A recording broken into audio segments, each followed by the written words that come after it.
Honorable guest, respected principal, our teacher and my dear friend, Assalamu alaikum. India is a republic country and we have got this title after the enforcement of our constitution. It was 26 January 1950 when our constitution was implemented. Republic Day is celebrated on 26 January every year in India.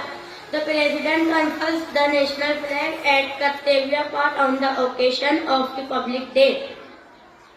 Various cultural shows are organized in different parts of the country.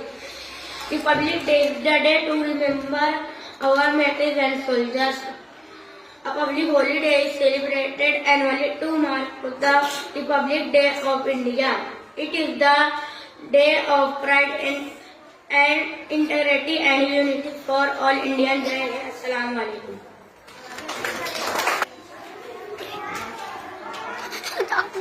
Assalamualaikum everyone. My name is Nikita. I wish you all very happy Republic Day. Today is 26th January. It is a national day. I proud my country.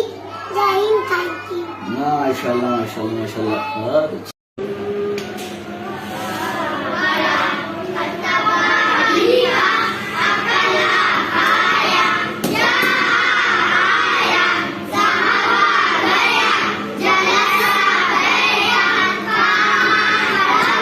Wow.